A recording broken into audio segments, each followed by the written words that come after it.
चंद दिनों का ये दुनिया मकड़ी का जाल, क्यों डूबा विषयों में पगले, क्यों डूबा हाल हुआ तेरा बेहाल। चंद दिनों का जीना रे बंदे, ये दुनिया मकड़ी का जाल। ओ चंद दिनों का ये दुनिया मकड़ी का जाल, क्यों डूबा विषयों में पगले, क्यों डूबा हाल हुआ तेरा बेहाल। चंद दिनों का जीना रे बंदे, ये दुनिया मकड़ी का जाल।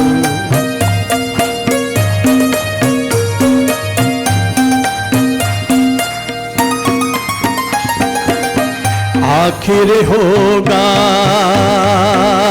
हो आखिर होगा तेरा जाना, कोई न साथ निभाएगा। आखिर होगा तेरा कोई न साथ निभाएगा। तेरे कर्मों का फल बंदे, तेरे कर्मों का साथ तुम्हारे जाएगा। हाँ तेरे कर्मों साथ तुम्हारे जाएगा। धन दौलत से भरा खजाना, धन दौलत से पड़ा यहीं रह जाएगा। चंद दिनों का जीना रे बंदे, ये दुनिया मकड़ी का जाल। हो चंद दिन जय हो।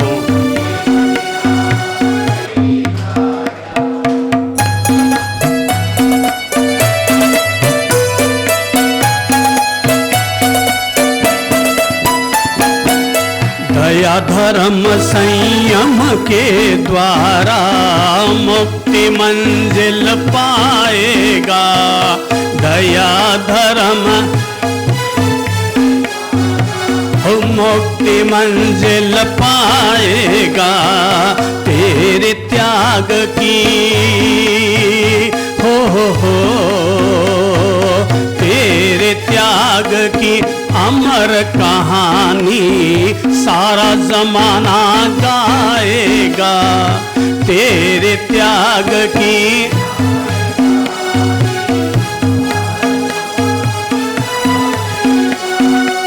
तेरे त्याग की अमर कहानी सारा जमाना गाएगा। चिंतन कर ले इन बातों का, चिंतन कर ले जन्म सफल हो जाएगा। जीना रे बंदे ये दुनिया हो चंद दिनों का जीना रे बंदे, ये दुनिया मकड़ी का जाल।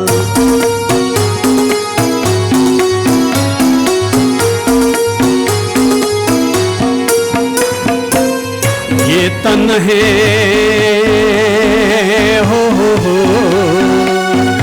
ये तन है माटी का नश्वर, माटी में मिल जाएगा। ये तन है माटी में मुट्ठी बांधे हो मुट्ठी बांधे आया रे जगत में हाथ पसारे जाएगा। मुट्ठी बांधे आया रे जगत में हाथ पसारे। चिंतन कर ले इन बातों का, चिंतन कर ले, गया वक्त नहीं आएगा चंद दिनों का जीना रे बंदे। ये दुनिया हो चंद दिनों का जीना रे बंदे। क्यों डूबा विषयों में पगले, क्यों डूबा, हाल हुआ तेरा बेहाल चंद दिनों का जीना रे बंदे। ये दुनिया मकड़ी का जाल, हो चंद दिनों का जीना रे बंदे। ये दुनिया मकड़ी का जाल, चंद दिनों का, चंद दिनों का, चंद दिनों का जीना रे बंदे। ये दुनिया मकड़ी का जाल।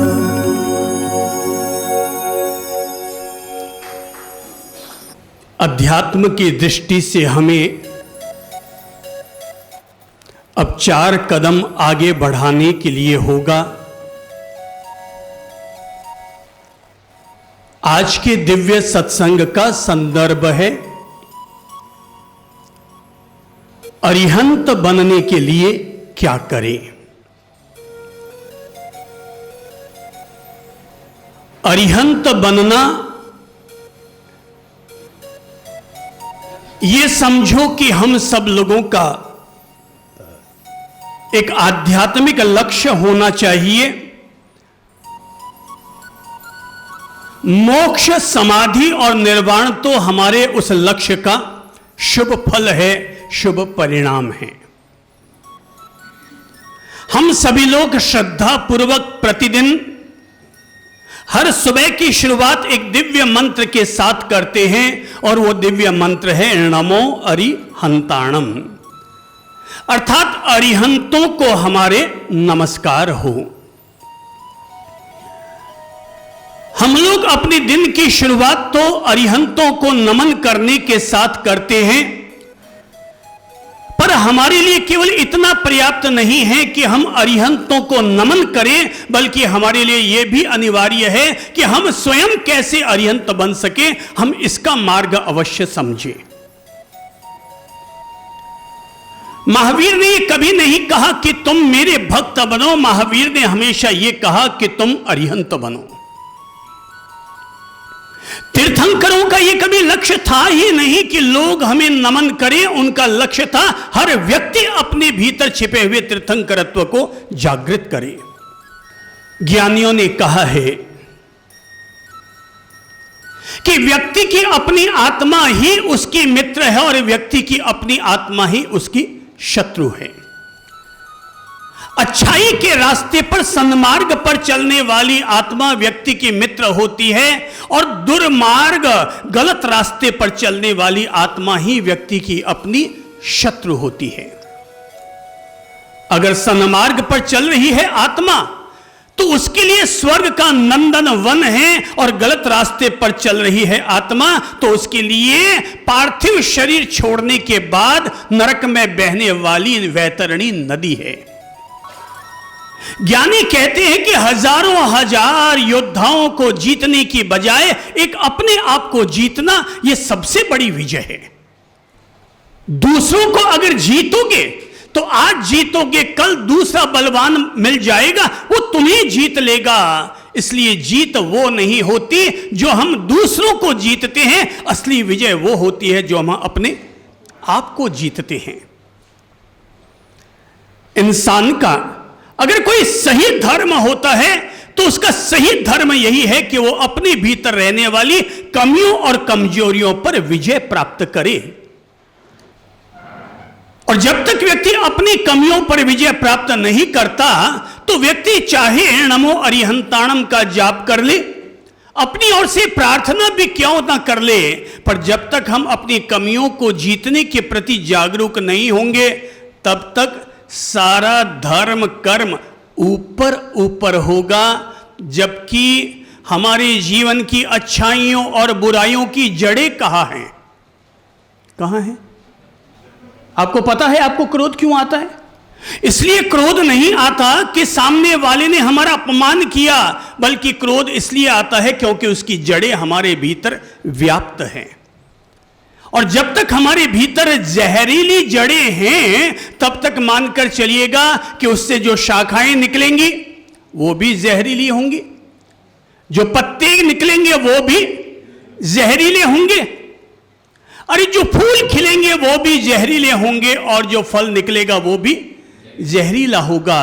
कोई अगर कहे कि साहब इसके पत्ते तो बड़े कड़वे हैं, वजह क्या पानी हमने खारा डाला था? क्या हमने खाद उसमें गलत डाली थी? या हमने जो जमीन पर उसे बोया है वो जमीन गलत थी? जमीन अच्छी, पानी मीठा, पर बीज कड़वा। तो बीज अगर कड़वा है तो जड़ें भी कड़वी, और जड़ें अगर कड़वी हैं तो अब आगे के सारे परिणाम भी कड़वे। दुनिया में बहुत सारे लोग ऐसे भी हैं जिन्हें कुछ भी कह दो तब भी वो कहते हैं साहब उनको गुस्सा नहीं आता। मैंने अनेक पत्नियों के मुंह से सुना हुआ है कि साहब हमारे श्रावक जी को, हमारे पतिदेव को बिल्कुल भी गुस्सा नहीं आता, बहुत शांत प्रकृति के हैं। और मैंने कई पुरुषों के मुंह से भी ये सुन रखा है कि साहब मैं भले गुस्सा कर लूं पर मेरी धर्म पत्नी कभी भी गुस्सा नहीं करती, कभी सामने बोलती ही नहीं है। क्यों नहीं बोलती? सामने गुस्सा क्यों नहीं करती? क्योंकि अंदर में उसके गुस्सा नहीं है। अंदर में गुस्सा नहीं है इसलिए बाहर भी नहीं करती। अंदर में गुस्सा है तो छोटी सी बात निमित्त का काम करती है, और अंदर में रहने वाला अंगारा झट से भड़क उठता है और सारे घर में आग लगा देता है। इसलिए अब हम जो सप्ताह भर तक काम करेंगे वो सारा काम अपनी जड़ों से जुड़ा हुआ है, जड़ों को ठीक करने के लिए है। उनको अगर हम काटेंगे तो अपने आप वहां अगर कुछ मरम्मत हो गई, जड़ें अगर हमने ठीक कर डाली तो आगे की सब चीजें ठीक होने की पूरी पूरी उम्मीद है। ज्ञानी कहते हैं कि हजारों हजार योद्धाओं को जीतने की बजाय एक अपने आप को जीतना यह सबसे बड़ी विजय है।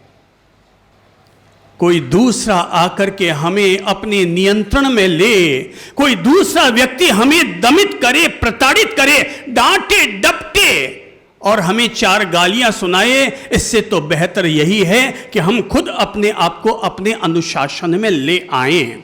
हम खुद ही अपनी कमजोरियों पर विजय प्राप्त करें, हम खुद ही खुद को अपने आप में कंट्रोल करना प्रारंभ करें। एक जीत होती है जिसे हम कहते हैं जगत की जीत, और एक जीत होती है जिसे हम कहते हैं अंतर की जीत। जगत की जीत पर कभी निकले थे सिकंदर, पर उनकी जीत का परिणाम क्या था? हजारों हजार लोगों का रोज कत्ल, हजारों हजार घर रोज उजड़ते थे, घर घर में से लूट खसोट चलती थी। जगत की जीत का परिणाम क्या है ये बता रहा हूं कि जो लोग विश्व की विजय पर निकलते हैं वो लोग करते क्या हैं? रोज हजारों लोगों का कत्ल करते हैं, रोज खून खराबा करते हैं, न जाने कितनी बहनों की सिंदूर पोंछ डालते हैं, न जाने कितनी बहनों की राखी उजाड़ देते हैं, और न जाने कितने बच्चों को वो रोज अनाथ कर डालते हैं। ये है बाहर की जीत का परिणाम। और ऐसे लोगों के लिए जो घायल पड़े हैं, जो बीमार पड़े हैं, वे दुआ तो नहीं करते, वे क्या करते हैं? वे बद्दुआ देते हैं। ऐसी ही बद्दुआएं मिली थी सम्राट अशोक को, जिन्होंने कि कलिंग पर विजय प्राप्त की थी। और तब उनके पास एक भिक्षु पहुंचे और कहा कि महाराज आप अपनी जीत का जश्न यह क्या मना रहे हैं? आपको अगर अपनी जीत का जश्न मनाना है तो आओ मेरे साथ मैं आपको ले चलता हूं सही जगह पर, सही ठौर ठिकाने पर कि कहां पर आपको अपनी विजय मनानी चाहिए। तो बोले मतलब? बोले आओ महाराज मेरे साथ। और तब सम्राट अशोक वो भिक्षु कलिंग के युद्ध मैदान में लेकर जाता है और कहता है कि महाराज केवल 5 मिनट के लिए यहां पर रुको और देखो कि यहां पर लोगों की, घायल लोगों की किस तरह की चित्कारें आपको सुनाई दे रही है। उसके बाद सोचिएगा कि मुझे जश्न मनाना चाहिए या नहीं मनाना चाहिए। और तब वो 5 मिनट के लिए वहां पर उन्हें मेडिटेशन करने के लिए कहा जाता है। वो आंखें बंद करके वहां बैठ जाते हैं। चारों तरफ से चित्कारें आती है, सम्राट तेरा सत्यानाश हो, तूने न जाने कितने घर उजाड़ दिए, तूने हम सब लोगों का जीवन खत्म कर डाला। हर व्यक्ति चारों तरफ से चित्कार ही चित्कार, घायलों की कसक, टीस, पीड़ा, इतनी टीस और पीड़ा कि सम्राट अशोक वहां पर विक्षिप्त हो जाते हैं। बोले ये क्या युद्ध का परिणाम ये होता है? वो खड़ा हो जाता है और सम्राट अशोक वहीं पर उस युद्ध मैदान में जहां पर उसने अब तक हजार लोगों का खून खराबा किया था, वहां पर खड़े होकर के हाथ में जल लेकर के प्रतिज्ञा करता है कि यह सम्राट अशोक आज के बाद एक चींटी का भी कत्ल नहीं करेगा, अपनी ओर से किसी की भी हिंसा और हत्या नहीं करेगा, चाहे वो दुनिया को जीत पाए या न जीत पाए। तब भारत के इतिहास में एक ऐसा सम्राट होता है, अब तक जो हुआ सो हुआ। उसके बाद में उसने पूरे हिंदुस्तान में, पूरी दुनिया में अहिंसा, प्रेम, शांति और भाईचारे को स्थापित करने के लिए ही अपनी पूरी एनर्जी, अपनी पूरी ताकत लगाई। आज भारत के इतिहास में अब तक हजारों राजा हो गए होंगे, पर भारत का अगर राष्ट्र चिन्ह कोई है तो सम्राट अशोक का राष्ट्र चिन्ह है। अगर कोई चक्र धर्म चक्र के रूप में लिया जाता है तब भी वो सम्राट अशोक का धर्म चक्र लिया जाता है। इतने वर्षों के बाद भी वो पूरे भारत में जिंदा रहा। अगर वो युद्ध करता तो शायद कभी का भुला दिया जाता, पर उसने युद्ध का त्याग करके अयुद्ध की घोषणा की। सम्राट अशोक के पोते राजा संप्रति ने हजार मंदिर बनाकर, मूर्तियां बनाकर और लोगों को आस्था और श्रद्धा के साथ जोड़ा और लोगों को जीवन जीने का तरीका सिखाया। और तब लोगों को समझ में आया कि युद्ध में कुछ नहीं पड़ा, केवल सत्यानाश ही सत्यानाश होना है। संस्कृतियां मिटती है, सभ्यताएं मिटती है। और तब से लेकर आज तक ये जो जितने भी आज की तारीख में वैश्य समाज के लोग जितने भी नजर आते हैं ना, ये अपन सभी लोग पहले कोई क्षत्रिय थे, कोई राजपूत थे, फिर चाहे वो ओसवाल हो, अग्रवाल हो, माहेश्वरी हो, खंडेलवाल हो, सबके सब लोगों ने युद्ध का त्याग किया, हिंसा का त्याग किया और अहिंसा का पथ स्वीकार किया। महावीर ने खुद को जीता और सिकंदर ने दुनिया को जीता। पर दुनिया को जीतने वाला व्यक्ति, याद कीजिए जब उसका अंतिम समय आया तो क्या हुआ। याद कीजिए क्या हुआ। वो चाहता था कि उसे केवल 1 दिन का जीवन और दे दिया जाए, केवल 24 घंटे का समय उसे अगर और मिल जाए तो वो अपने शरीर के भार जितना सोना हकीमों को देने के लिए तैयार है। क्या हुआ? हकीम क्या उसे जिंदगी दे पाए? मरने से पहले उसने कहा था कि अगर मुझे 1 दिन का समय और मिल जाए ताकि मैं अपनी मां से मिल सकूं, अगर ऐसा समय मिल जाए तो मैं अपना आधा राज्य देने के लिए तैयार हो जाऊं। मगर फिर भी हकीम, वैद्य, चिकित्सक असफल रहे। तो मरने से पहले सिकंदर ने अपनी ओर से अपनी 3 इच्छाएं व्यक्त की थी कि मैं जब मर जाऊं तो मेरे बाद 3 काम जरूर हो।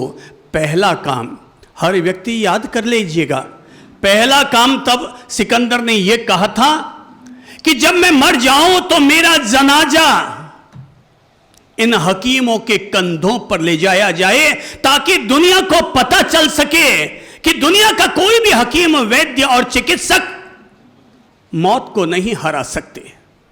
ये एक अटल सत्य है और मौत को हकीम, वैद्य और चिकित्सक भी हरा नहीं सकते।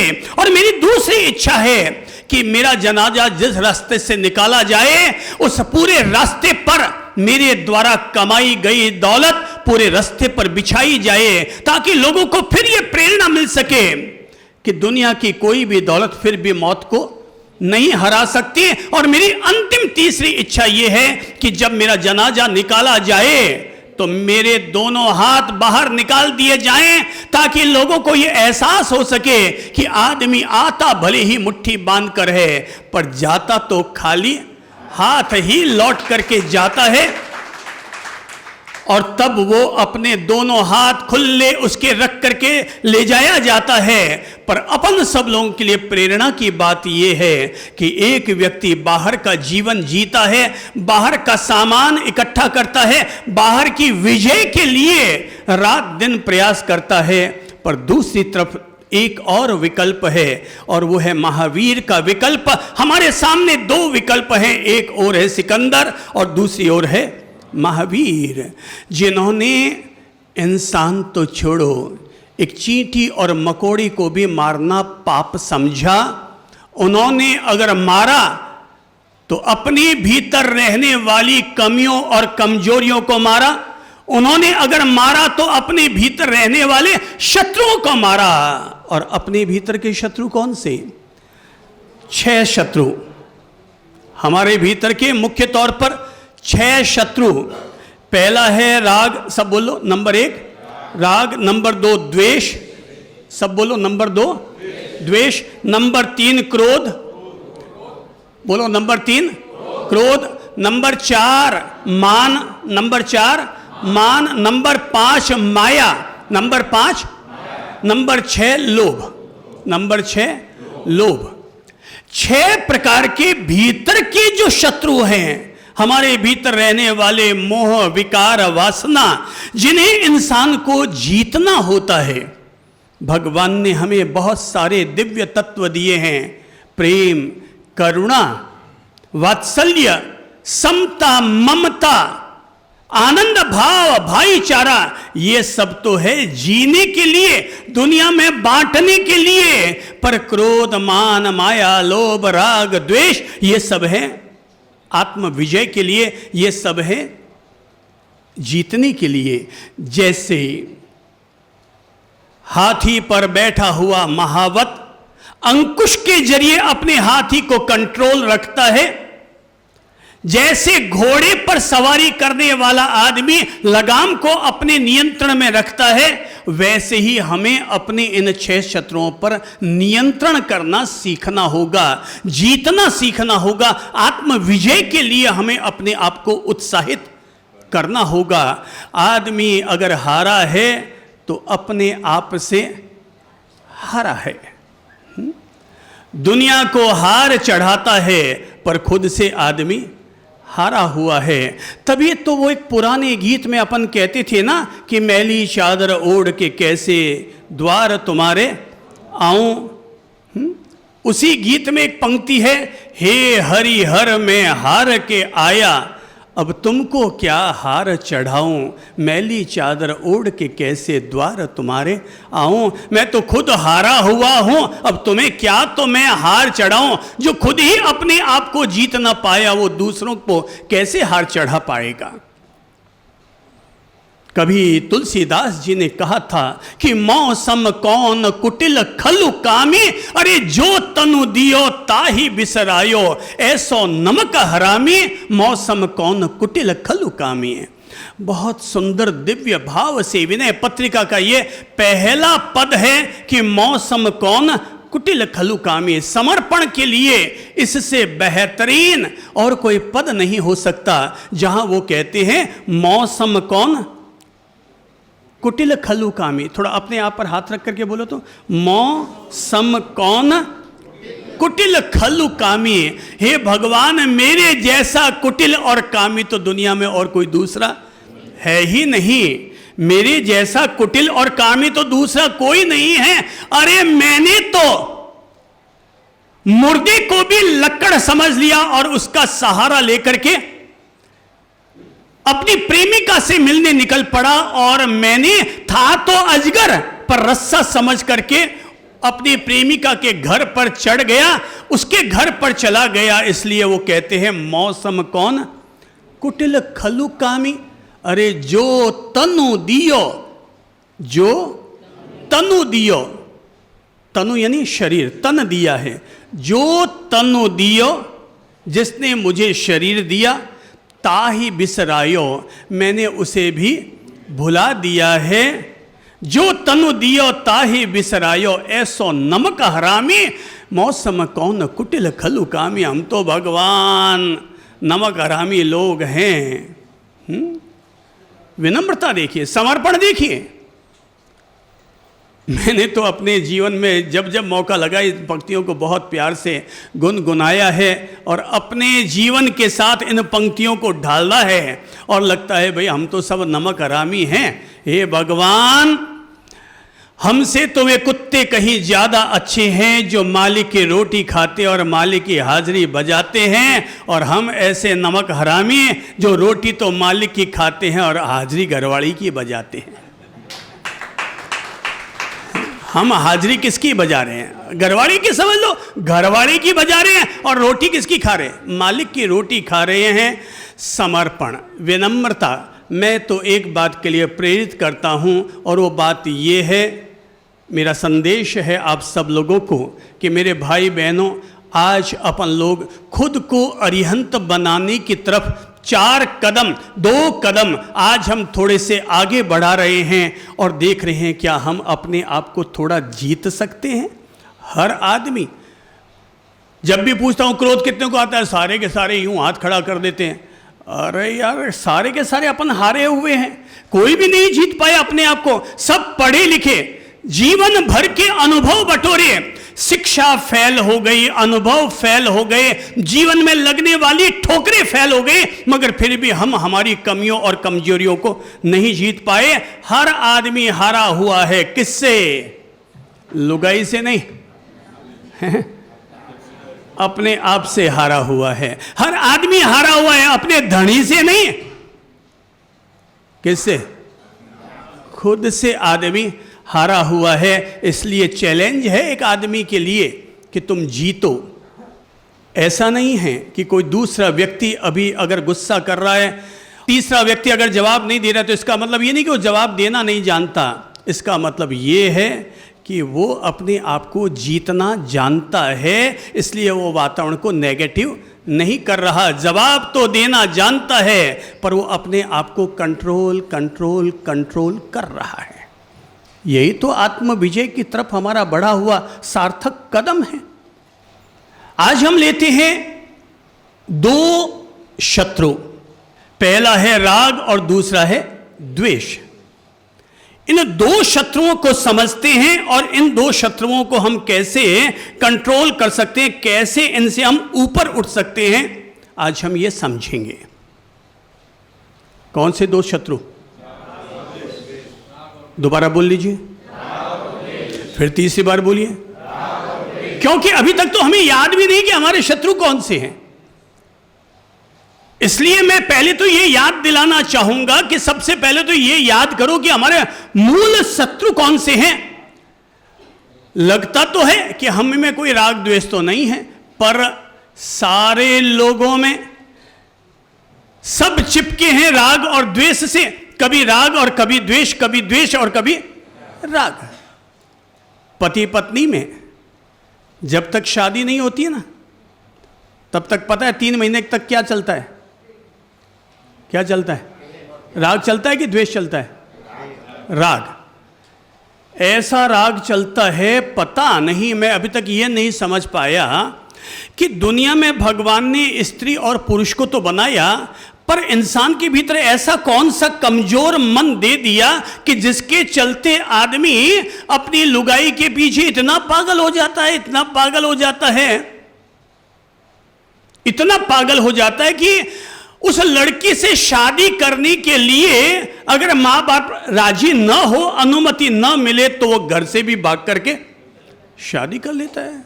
कितने राग की पराकाष्ठा उसने छू ली है।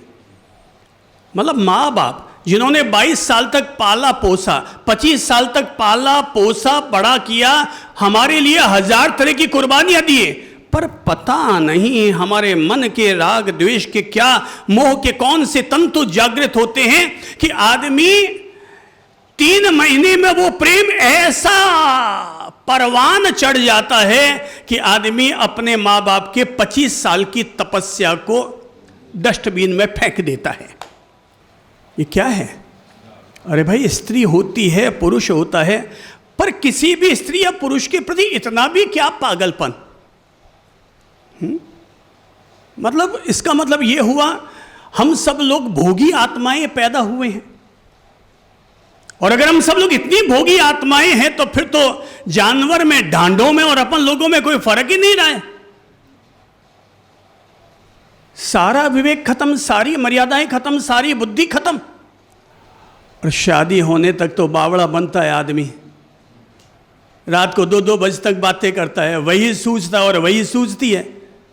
हालांकि मैं नहीं समझ पाया कि इतनी कितनी बातें होती है, पर लोग बातें करते रहते हैं, रात तो 2-2 बजे तक बातें करते रहते हैं। और दुनिया में आधी सगाइयाँ जो छूटती है ना, वो उन्हीं लोगों की छूटती है जो रात को 2-2 बजे तक बातें करते रहते हैं। फिर कहते हैं साहब हमारे तो विचार नहीं मिल रहे। अरे बावड़े, तेरे तो विचार नहीं मिल रहे, तूने अपने घर की सुख शांति को, हैं, सारी सुख शांति को तूने उनका कत्ल कर डाला। तेरे तो बोलने में 1 मिनट लगा, लेकिन घर वालों को पता है ना कि उन्होंने इसके लिए कितनी कुर्बानियां दी है इस कार्य को निपटाने के लिए। और फिर शादी हो जाती है तो फिर क्या चलता है? 1-2 साल तक फिर भी चलता रहता है। उसके बाद क्या चलता है? रोज रोज का द्वेष। इसलिए दुनिया में आज तक कोई भी पति पत्नी एक दूसरे से संतुष्ट नहीं हो पाए।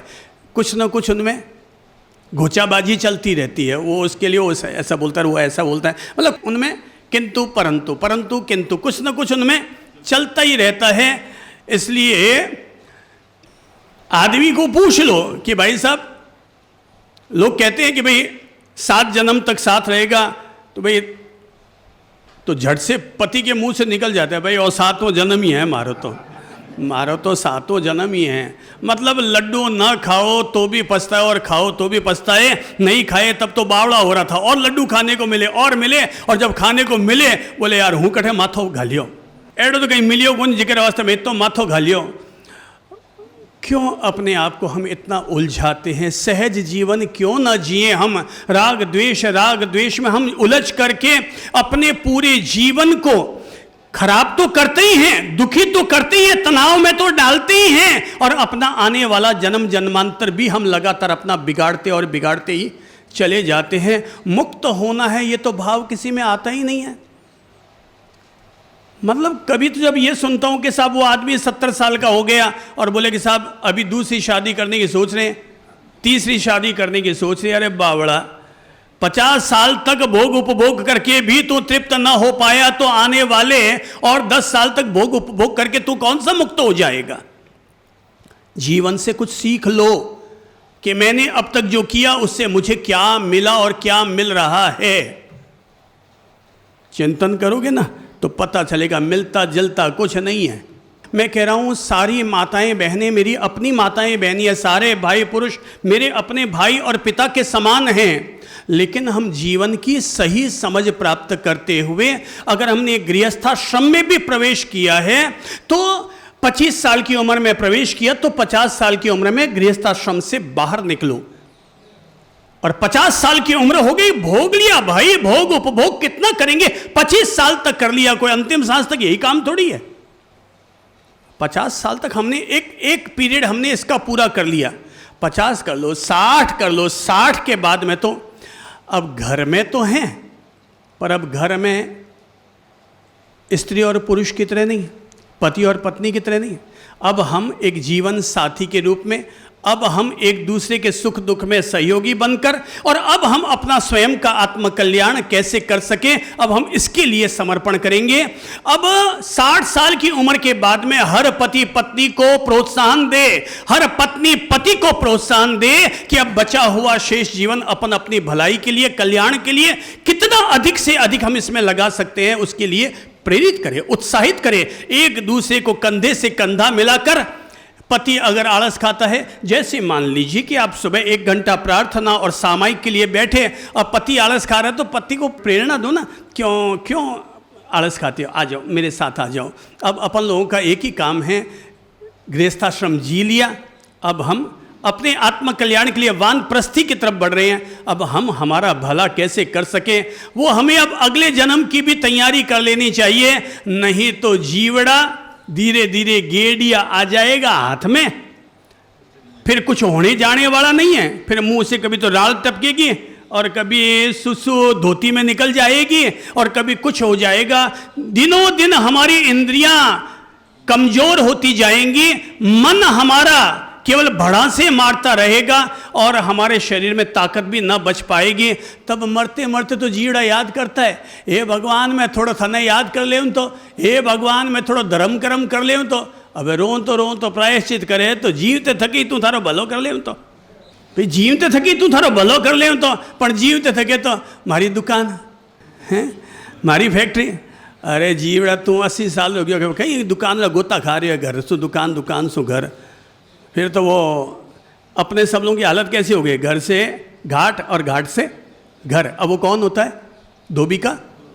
अब वो जो भी होता है हम हमारी हालत वो कर रहे हैं, भाई कर लिया, घर से घाट, घाट से घर, जो कमाना था कमा लिया, अब हम नई कमाई करेंगे और वो है खुद अपने आप को जीतने की, हम खुद अपने आप को अरिहंत बनाने की। यहाँ कुछ लोग ऐसे हुए जिन्होंने बचपन में ही ये आध्यात्मिक समझ पाली, सो निकल पड़े। अब देखो हमें, मैंने मात्र 16 वर्ष की उम्र में ही दीक्षा ले ली है। अब मुझे 16 वर्ष की उम्र में ये चेतना जग गई कि मुझे अपने कल्याण के लिए कुछ करना चाहिए। अरे भाई मेरी चेतना 16 में जग गई है, आपकी उम्र कम से कम आपकी चेतना 60 में तो जगा लो। मेरे प्यारे भाई बहनों, मैं इस बात के लिए उत्साहित करूंगा, अपना कल्याण करो, अपना भला करो, राग द्वेष से चिपक के मत रहो। जैसे कमल का फूल पानी में खिलता है, दलदल में खिलता है, जल में खिलता है, पर अब उसकी खासियत क्या, कीचड़ से वो बाहर आता है। बस इसी का नाम है मुक्ति, इसी का नाम है मोक्ष, कि व्यक्ति जन्मा जरूर था भले ही जल में, दलदल में, कीचड़ में, पर जीवन की समझ से धीरे धीरे क्या किया उसने, अपने आप को जल से बाहर निकाला। कीचड़ में 2 चीजें पैदा होती है, कीड़ा पैदा होता है और एक कमल पैदा होता है। कीड़ा ज्यों ज्यों उम्र बढ़ती है और कीचड़ में धंसता चला जाता है, और कमल ज्यों ज्यों उम्र बढ़ती है त्यों त्यों बाहर खिलता है, पूरा का पूरा बाहर मुक्त हो जाता है। इसी का नाम है अनासक्ति, इसी का नाम है वीतरागता, इसी का नाम है निर्लिप्तता, और इसी का दूसरा नाम है मोक्ष। गीता में इसे कहते हैं जीवन मुक्ति और विदेह मुक्ति। पर राग और द्वेष हम चिपके हैं इससे, और जब तक हम इन दोनों को अपने जीवन से बाहर नहीं निकालेंगे, या इन दोनों से जब तक हम ऊपर नहीं उठेंगे, तब तक जैसे राख के ऊपर लीपा पोती करो ना तो कुछ फायदा नहीं होगा, फूंक मारते फिर वो सारी लीपा पोती उड़ जाएगी, वैसी ही हमारी हालत हो जाएगी। इसलिए एक लक्ष्य बनाना है हमें, और वो लक्ष्य है मैं अरिहंत बनूं, और अरिहंत बनने के लिए सबसे पहले मैं अपने राग द्वेष से ऊपर उठूं। एक बहुत प्यारे संत हैं मोरारी बापू,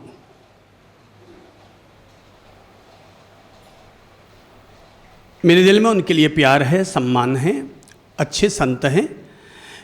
कभी अतीत में मैंने उनसे एक कहानी सुनी थी, और कहानी ये थी कि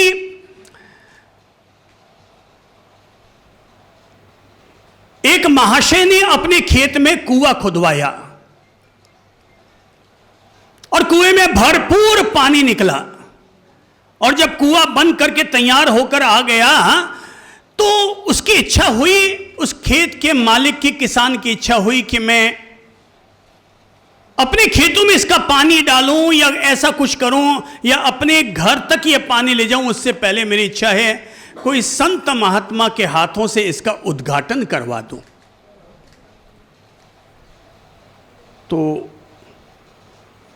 अब इधर उधर ढूंढने लगा, कोई महाराज मिल जाए, कोई महात्मा मिल जाए, उनके हाथों से अपने कुएं का उद्घाटन करवा दो भाई। चाहे उनको वो आकर के यहाँ पर स्नान कर ले या पानी पी ले या अपना आकर कोई मंत्र फूंक दे और मेरे कुएं का उद्घाटन कर दे या पूजा कर दे, फिर मैं ये पानी उपयोग करूं ताकि मेरा ये कुआं अखंड बना रहे।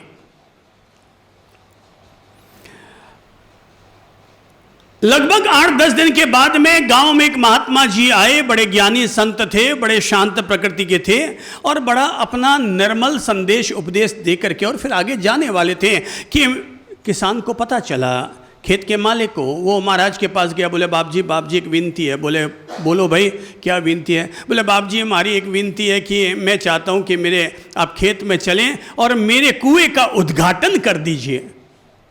महात्मा चौंके, बाप जी चौंके कि यार ये कुएं का भी कोई उद्घाटन होता है? बोले कैसे उद्घाटन करूं, क्या मैं कुएं में कूदूं? कुएं का उद्घाटन कैसे होता है ये तो मैं समझता ही नहीं हूं। बोले बाप जी आप भले वहां चल करके स्नान कर लो या वहां चल करके थोड़ा पानी पी लो या पूजा कर दो और मेरा उद्घाटन हो जाएगा। बोले ठीक है भाई, अगर तू इतना ही आग्रह करता है तो चलो कल सुबह आते हैं, उद्घाटन करके फिर यहाँ से आगे निकलेंगे, पर तुम्हारे उद्घाटन की जो भी तैयारी करनी है वो सारी तैयारी कर लो। अब वो कुएं की तरफ गया, पानी खींच करके सारा तैयारी करने लगा, पर कुएं की तरफ जैसे ही देखा तो गंध आ रही थी, दुर्गंध आ रही थी। उसने आकर के बाप जी से कहा कि बाप जी पानी में गंध बहुत आ रही है, पता नहीं जब पानी निकला था उस समय तो बहुत ही मीठा मधुर पानी था, अमृत जैसा पानी था, पर पता नहीं क्या हो गया और कुएं में बड़ी दुर्गंध आ रही है। तो महात्मा जी ने कहा कि भाई अगर इतनी दुर्गंध आ रही है तो एक काम करो, सारा पानी बाहर निकाल करके खाली करो कुएं को, तो कुएं का पुराना पानी खाली हो जाएगा, तो फिर पानी नया पानी आएगा तो मीठा आएगा। उसने 3 दिन तक लगातार अपना क्रेशर चलाया और पानी पूरा का पूरा निकाला, पर वो वापस आया। बोले महाराज पानी में तो अभी भी दुर्गंध आ रही। तो महाराज ने कहा एक काम करो, थोड़ा गंगा जल, गुलाब जल, यमुना जल, जमुनोत्री का वो सारे पवित्र जल, गंगा नदियों के जल, जो भी पवित्र नदियाँ होती है वहाँ का पानी मंगवाया, सबका एक एक लोटा उसमें डलवाया। बोले उससे निर्मल हो जाएगा, पर उससे भी निर्मल नहीं हुआ, फिर भी दुर्गंध आ रही थी। सारा पानी निकलवाया, फिर भी गंध की गंध। अगले दिन कुआं फिर भर गया, फिर गंध। महाराज से ने कहा कि भाई अभी भी दुर्गंध आ रही तो कोई ना कोई समस्या जरूर होनी चाहिए, चलो फिर मैं चलता ही हूं। अब महात्मा जी कुएं के पास आए और आकर के जैसे ही कुएं में झांका तो झांकते ही वो तो चौंक पड़े, अंदर तो 2 मरे हुए कुत्ते पड़े थे। बोले एक किसान है भाया, अंदर तो 2 कुत्ते पड़े हैं और इनको जब तक नहीं निकालेगा, ये सड़ियल कुत्ते जब तक नहीं निकलेंगे, दोनों कुत्ते, तब तक पानी निर्मल और मधुर नहीं होने वाला। बोले महाराज थे कणे कहो मने कि कुत्ता ने निकाली जो थे, तो मने कहो कि पानी ने निकाली जो हमारे पानी सारो निकाल दियो थे, तो मने कहीं निकालो कहो पानी निकालना कहो, मैं महाराज सारो पानी निकलवा दियो, पानी सारो निकल गयो। महाराज कहो अरे भाया पानी कितो भी निकाल दे, अपन मरियोड़ा कुत्ता है नहीं निकाली नहीं, तब तक थारो पानी मीठो नहीं होने वालो। महाराज ने कुत्ते बाहर निकलवाए, पानी पुराना सारा बाहर निकलवाया। अगले दिन पानी अपने आप ही मीठा मधुर हो गया। क्या आप जानते हैं ये कुत्ते कौन से हैं? राग और द्वेष। ये 2 सड़ियल कुत्ते, ये 2 सड़ियल कुत्ते जो कि हमारे अपने भीतर के कुएं में पड़े हैं। जब तक ये कुत्ते पड़े रहेंगे तो कभी हमारे मुंह से राग की बातें आएंगी और कभी हमारे मुंह से द्वेष की बातें आएंगी। हम 30-30 साल 40-40 साल तक संवत्सरी पर्युषण पर्व मना चुके, पर अभी भी निर्मलता नहीं आ पाई। क्यों? बोलो क्यों? क्योंकि अंदर 2 कुत्ते अंदर हमारे भीतर के कुएं में ये दबे पड़े हैं, उन कुत्तों का नाम क्या है? सब बोलिए। उन कुत्तों का नाम है राग और द्वेष। हम चिपके हैं राग से और द्वेष से। राग का मतलब होता है किसी के प्रति रहने वाला ऐसा भाव कि जिसके बिना उसे चैन नहीं मिलता, उस स्थिति को कहते हैं राग। मैं कहता हूं प्रेम रखो सबसे, प्रेम पूर्वक घर में रहो, परिवार में रहो, पर राग मत रखो। आप पति पत्नी भी है तो प्रेम से रहो, राग मत रखो। अब होता ये 3 दिन के लिए पत्नी पियर चली जाए तो 3 दिन वास्ता पत्नी पियर चली जाए तो हालत खराब हो जाए। ये क्या है? प्रेम है या राग है? राग है। समझ में आ रहा है प्रेम में और राग में क्या फर्क है? मैं कहता हूं प्रेम पूजा है, प्रेम प्रार्थना है, प्रेम सम्माननीय है, प्रेम आदरणीय है, पर राग त्याज्य है। अब 3 दिन के लिए पत्नी पीहर चली गई और पीछे से बावड़ा बावड़ा बावड़ा हो रहा है, रे तू तो गई प्रेम मारो जीणो आराम करके। अब वो पीछे से ये जो तड़फन पैदा हो रही है, इसका नाम है राग। कोई ऐसा व्यक्ति जिसके कारण हमने हमारे मन में गांठ बांध ली है और जिसे देखते ही हमारे मन में उद्वेलन पैदा होना शुरू हो जाता है, उसका नाम है द्वेष। छोड़ने जैसा है ये द्वेष छोड़ने जैसा है। कभी भगवान ने कहा था कि अरिहंत बनने के लिए आदमी को वीत राग और वीत द्वेष होना चाहिए। मैं कहूंगा भाई, तुम राग को जीत सको या न जीत सको, कम से कम द्वेष को तो जीत ही लो कि मेरा किसी के प्रति भी द्वेष और विद्वेष नहीं है। बात समझ में आ रही है? भाई राग को आप जीत सकते हैं या नहीं जीत सकते, पर वीत द्वेष होना हम सब लोगों के लिए आसान है।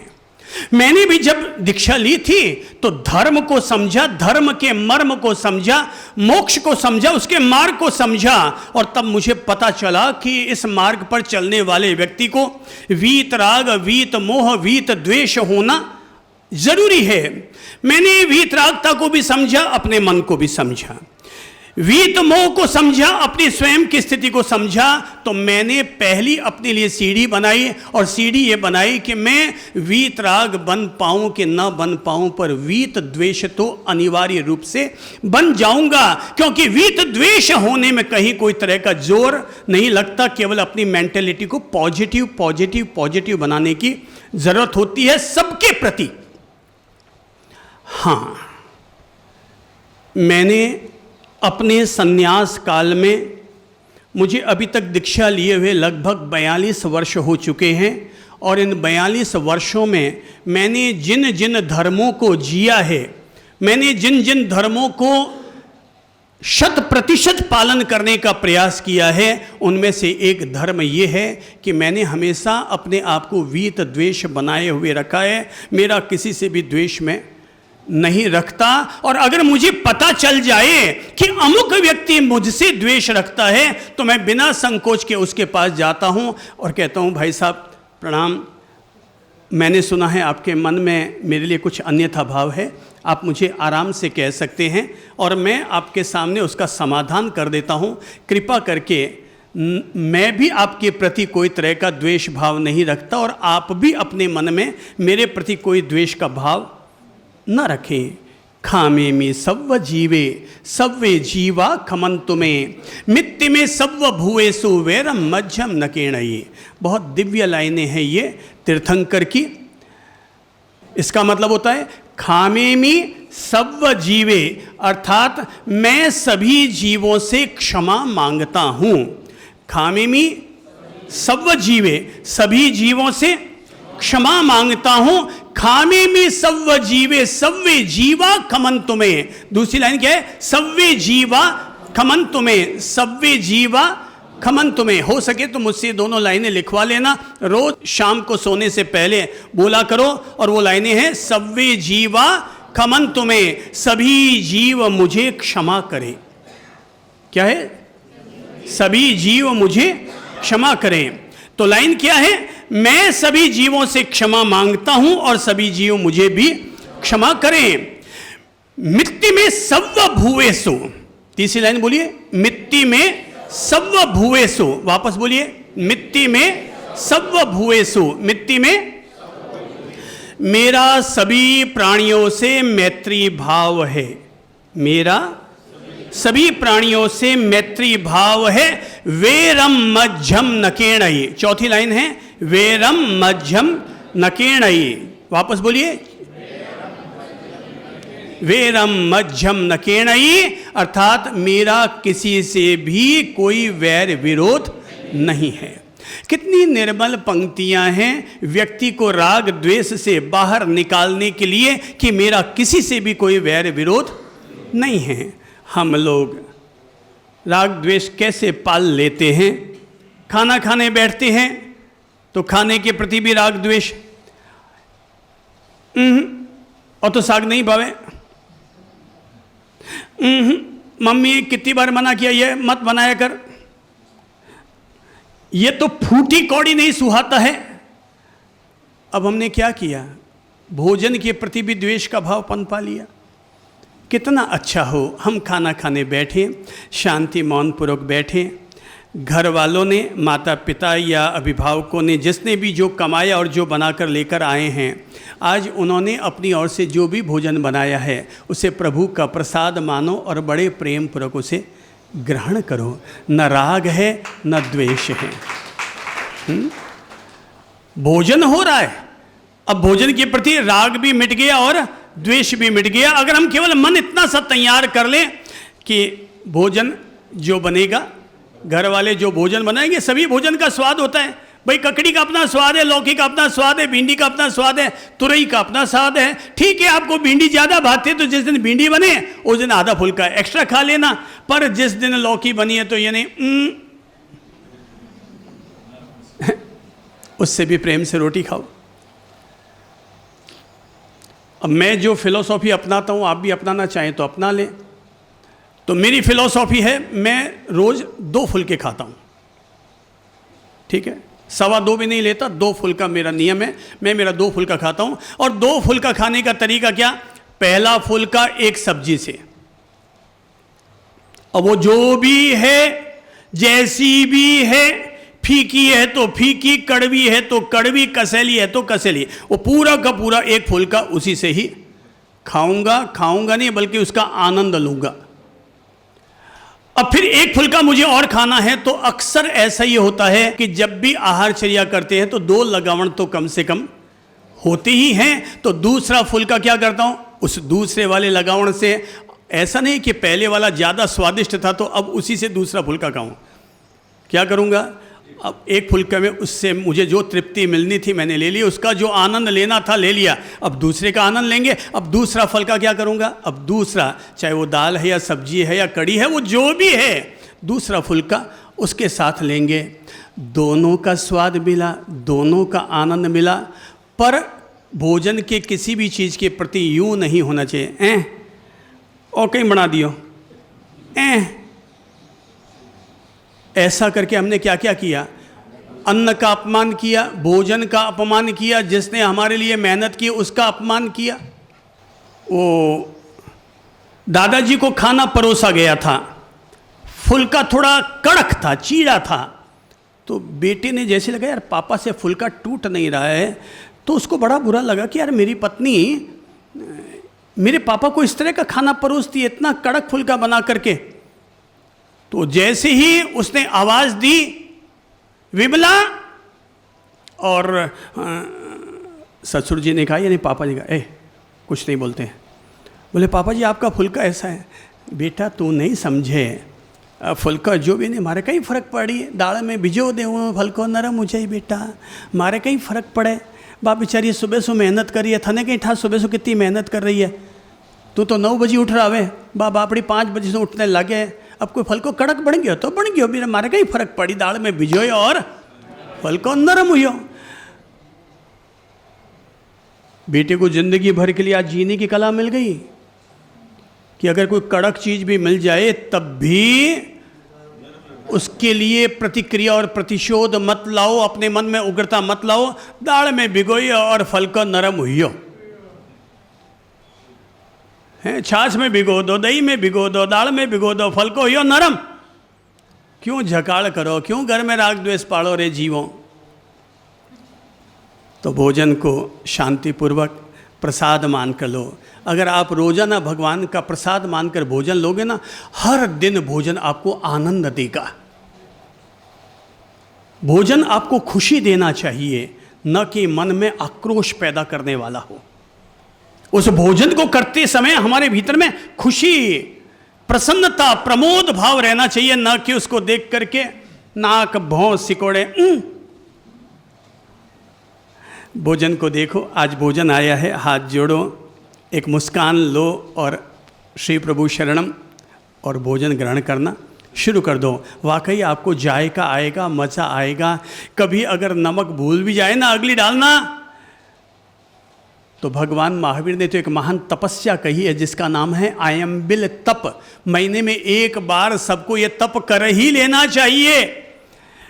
उस दिन, महीने में एक दिन हम ऐसी तपस्या, ऐसा भोजन करेंगे जिसमें नमक नहीं, मिर्ची नहीं, छौंका नहीं, तेल नहीं, घी नहीं, जीरा नहीं, केवल उबला हुआ दाल, सब्जी, रोटी। आज हम एक दिन इसी से गुजारा करेंगे ताकि भोजन के प्रति जो हमारा राग द्वेष बार बार बनता है, हम उससे थोड़ा बाहर निकल सकें। और आज अगर सब्जी फीकी आ गई तो समझ लेना आज मेरे आयम्बिल तप है, आज मैं इसी का ही आनंद लूँगा। घर के वातावरण को कलुषित मत कीजिए, वीत द्वेष बनिए।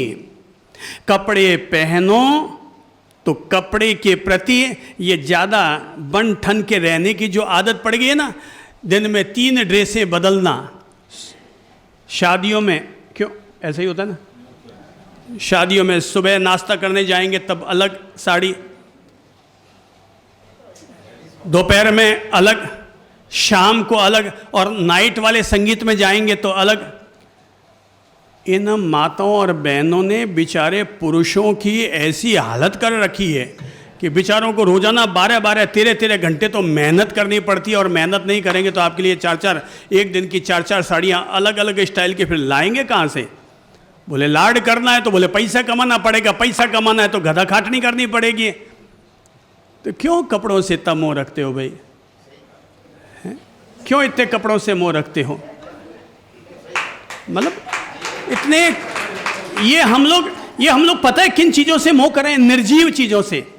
हम लोग केवल उसी काया को सजाने के लिए रात दिन लगे हुए हैं जिसे एक दिन मिट्टी में मिल जाना है। अरे काया को ही क्या सजाते रहना, सजाओ तो उस आत्मा को भी तो सजाओ, एक दिन परमात्मा के पास जाना है।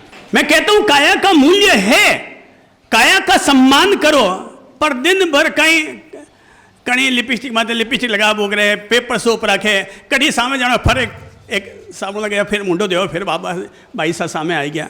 अरे भाई काया बाईसा का महत्व है, पर इतना भी क्या काया से मोह करना, इतना भी क्या अपने आप को श्रृंगार से ज़्यादा सजाते रहना। Go on nature. हमें पता है कि आप ओरिजिनल कैसे हैं। कितने ब्यूटी पार्लर जा आए जो मन ठाए थे ओरिजिनल कह रहा हो। अब भगवान ने जैसा दिया है वैसे तो रहेगा।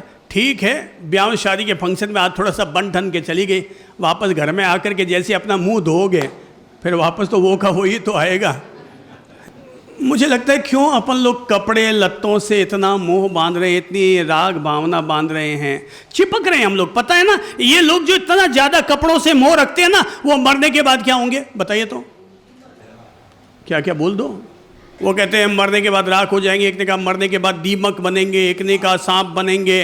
अब भाई साहब सबके अपने अपने जवाब आ रहे हैं, सावधान। मैं कुछ बोलूँगा नहीं क्योंकि मैंने आपका पहला जन्म देखा नहीं है, पर मुझे ये ज़रूर पता है कि ये जितने भी कपड़ों में काकरोच लगते हैं, दीमक लगती हैं, ये उनकी ऐसी गति क्यों हुई होगी और उनको केवल ये कपड़ों में आकर के क्यों रह रहे हैं चिलचट्टे और काकरोच।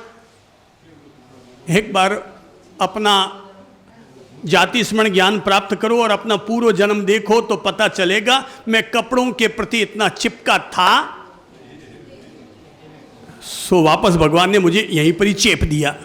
बिल्कुल सही कहा प्यारी बहन ने। आपका नाम क्या है? पूजा। पूजा भाई सन ठीक कहा कि जिसके प्रति हमारी जैसी आसक्ति वैसी ही हमारे अगले जन्म में उत्पत्ति। कपड़ा जरूरी है, तन ढकने के लिए जरूरी है, सादगी अपना श्रृंगार है। मैं तो कहूंगा सबसे, मैं तो अनुरोध करता हूं, एक रंग के वस्त्र पहनो ना। हम 20 रंग छांट लेते हैं तो आदमी 35 में भी गैला हो जाता है। आज कौन सा रंग पहनूं, आज कौन सा रंग पहनूं।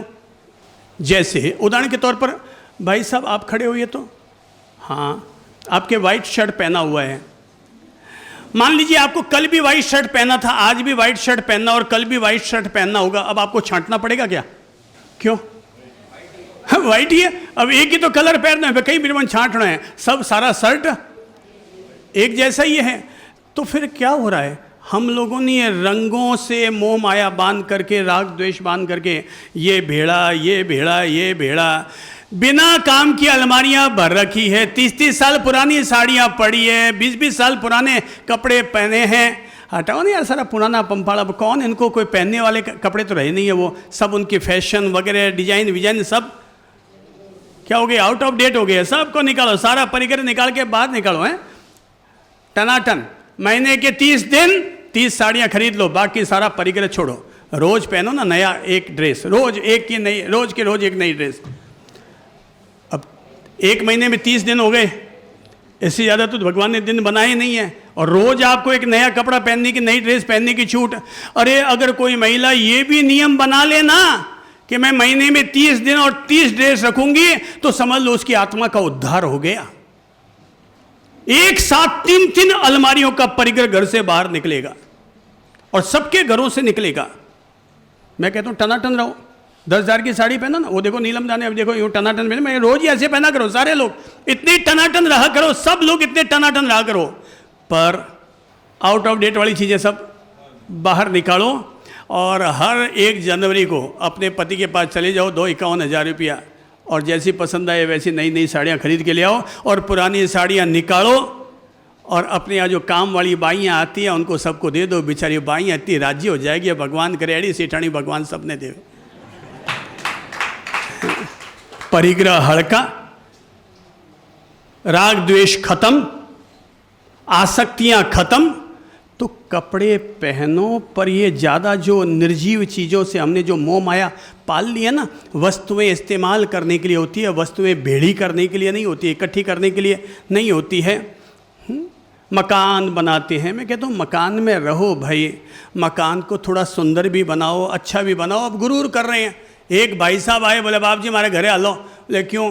बाप जी मैं जोरदार घर बनाया, आप देखो तो दंग रह जाओ। बाप जी मैं एड़ी जोरदार कोठी बनाई है, देखने दंग रह जाओ। मैं कह एक काम करीजिए, काले आवे नहीं तो मैं थारे घरे हालूँ भैया, पर काले आवे जने एक काम करीजिए कि आते समय थोड़ा विश्व ग्लोब ले रहीजिए।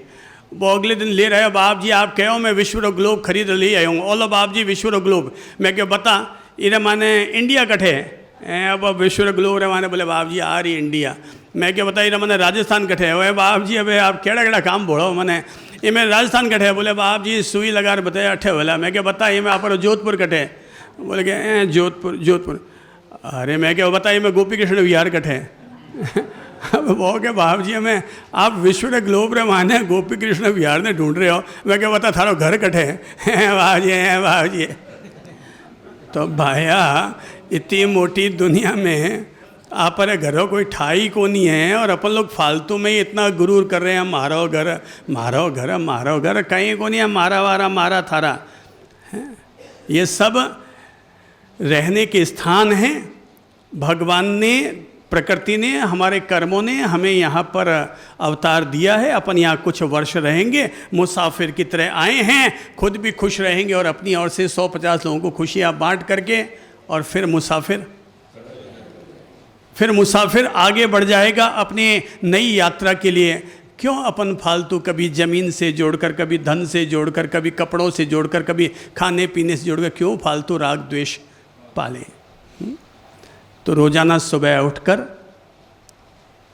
रोज़ाना 2 काम कर लिया करो राग द्वेष से बाहर निकलने के लिए। पहला काम है रोज़ाना सुबह 15 मिनट मेडिटेशन कर लिया करो, और मेडिटेशन करके अपनी आत्मा में उतरने का अभ्यास करो, ताकि हम देह भाव से ऊपर निकलें, मन के भाव से ऊपर निकलें, और ये जाने कि मैं शरीर नहीं हूँ, मैं मन नहीं हूँ, मैं इन दोनों से ऊपर रहने वाली चेतना हूँ। शरीर पल पल बदल रहा है, आपने खाते समय रसगुल्ले को देखा है, पर अगले दिन सुबह जाते समय रसगुल्ले को देखा है? खाते समय तो रसगुल्ले को देखा है, अगले दिन जाते समय रसगुल्ले को देखा है? देखा है? तो देख लोगे ना, तो ये जो सारे राग द्वेष है ना खाने पीने के प्रति, वो सब निकले। कहीं जीवड़ा खाओ पे मरे रहे यार, ओ ये हाले दो, अपन काम मर रहे हैं इतना खाने पीने के लिए। लोग खा रहे हैं, 56 भोग खा रहे हैं, वहाँ जिम रहे हैं, खा रहे हैं, ये भी खा रहे हैं, वो भी खा रहे हैं। अरे भाई संयमित खाना खाओ ना, संयमित आहार लो, परिग्रह परिमित रखो, सीमित रखो। तो सुबह सुबह मेडिटेशन करो, 15-20 मिनट बैठ करके 5 मिनट तक। एक मंत्र दे देता हूँ और वो मंत्र है सोहम। क्या है मंत्र? सोहम। क्या है मंत्र? सब बोलो। सोहम। फिर बोलिए सोहम। सब लोग एक स्वर में 5 बार बोलिए, सोहम सोहम सोहम सोहम सोहम। इस तरह से 21 बार बोल लो ध्वनि के साथ। पूरा कमरा हमारा गूंज जाना चाहिए, क्योंकि हमारे रोम रोम हमें उससे झंकृत करने हैं। तो एक उच्च स्वर के साथ सोहम। सोहम यानी मैं आत्मा हूँ, सोहम वो मैं हूँ, मैं हूँ यानी मैं वो आत्मा हूँ। सोहम भीतर में सोई हुई चेतना को जागृत करने के लिए अध्यात्म का दिव्य मंत्र है ये, और वो है सोहम। अपने भीतर में छिपे हुए राग द्वेष को शिथिल करने के लिए, देह राग देह द्वेष को शिथिल करने के लिए ये मंत्र है, और वो है सोहम। तो 21 बार नाद करो सोहम का, कि मैं आत्मा हूँ, मैं आत्मा हूँ। इस भाव के साथ 21 बार सोहम का नाद करो, और उसके बाद मौन होकर के आती जाती सांसों के साथ लगभग 5 मिनट तक, आप समझ लो 108 दफा सांसों के साथ। अब सांस सो के साथ सांस लो और हम के साथ सांस बाहर निकालो, सो के साथ सांस लो और हम के साथ बाहर निकालो। सो हम सो हम सो हम। ये चोट लग रही है अंदर में, कुछ जागृत हो रहा है अंदर में, कुछ झंकृत हो रहा है अंदर में, कुछ टूट रहा है अंदर में, कुछ अंदर में हमारा अपने आप से जुड़ाव हो रहा है, और वो है सो हम। लगभग 5-7 मिनट तक सोहम का सुमिरन करो, फिर मौन हो जाओ, अपने हृदय में उतर जाओ, और केवल 5 मिनट तक वो मैं जो आत्मा हूँ उसका अनुभव करने के लिए तत्पर बनो।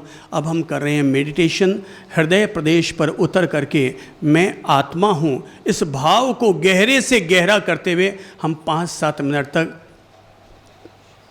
अपनी आत्मा की अनुभूति करें, अपने आत्मज्ञान में उतरें, अपने आप में उतरें। करके देखो, ये अद्भुत प्रयोग है, और ये प्रयोग हमें अंतर्मुखी बनाएगा। हमारी चेतना जो बाहर भटकती है, उस बहिर्मुखी चेतना को अंतर्मुखी बनाने में मदद मिलेगी। और वो मंत्र क्या है? सब बोलिए तो सो हम। ये मंत्र है सो हम। और ये सीधी कमर बैठना, भले कुर्सी पर ही बैठना, लेकिन सीधी कमर बैठना और दत्तचित्त हो करके कि मैं अपने आत्मा में उतरने के लिए, अपने स्वयं के अस्तित्व में उतरने के लिए प्रयोग कर रहा हूँ, और वो है सोहम। सोहम का मतलब होता है सो यानी वह, अहम यानी मैं, वह मैं हूँ। तो मेरा सत्य मैं हूँ, जो भी है वो मैं हूँ। तो चाहे परमात्मा भी है तो भी उसे अपने भीतर अनुभव करो, और आत्मा है तो भी उसे अपने भीतर अनुभव करो। मेरा सत्य इस 2.5 फुट की काया के अलावा मेरा सत्य कहीं और नहीं है। और जो सत्य अपने भीतर अनुभव करो, वही सत्य फिर दूसरों में भी देखना शुरू करो। अभी आप देखते हैं ये मेरी बहन, ये मेरी पत्नी, ये मेरी माँ, मैं कहूँगा तब आप देखोगे ये भी एक आत्मा, वो भी एक आत्मा, और वो भी एक आत्मा। और जब खुद में आत्मा देखोगे और दूसरे में भी आत्मा देखने का अंतर्बोध अपने भीतर जगाओगे तो न राग होगा न द्वेष होगा, बल्कि अपन सब यहाँ साथ साथ हैं। सब लोग यहाँ मुसाफिर बनकर आए हैं, एक दूसरे का साथ निभा रहे हैं। तुम्हारा मेरे साथ रहने का जीने का संयोग था, तुम मेरे साथ जी रहे हो। मेरा तुम्हारे साथ जीने रहने का संयोग था, मैं तुम्हारे साथ रह रहा हूँ। हम सबका योग नदी नाव का संयोग होगा। नाव अलग, नदी अलग, नाव अलग और नदी अलग। तो राग द्वेष से ऊपर उठने के लिए छोटा सा ये प्रयोग कर लो, और रात को सोने से पहले एक दूसरा छोटा सा प्रयोग कर लो, और वो है राग द्वेष से बाहर निकलने के लिए रात को सोने से पहले आंखें बंद करो और सब लोग ये एक लाइन बोलिए, हाथ जोड़ करके सब लोग बोलिए, कमर सीधी कीजिए। रात को सोने से पहले हर व्यक्ति ये लाइन जरूर बोले, ये हमें राग द्वेष से बाहर निकालेगा। और वो लाइन है, हे प्रभु जी, मेरे द्वारा दिन भर में किसी भी तरह का गलत चिंतन हुआ हो, गलत वचन निकला हो, गलत कर्म या व्यवहार हुआ हो, उसके लिए बारंबार क्षमा प्रार्थना करते हैं।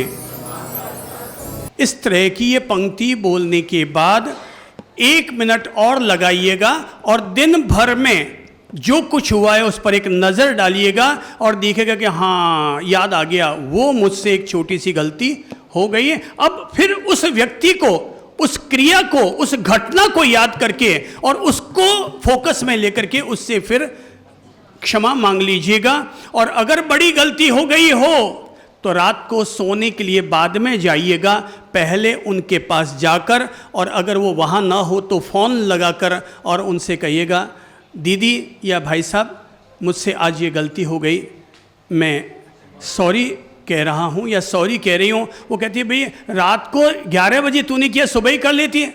बोले भाई साहब मेरा नियम है, मैं जब भी रात को सोती हूँ या सोता हूँ, मैं अपने मन को निर्मल करके उसके बाद ही मैं सोता हूँ।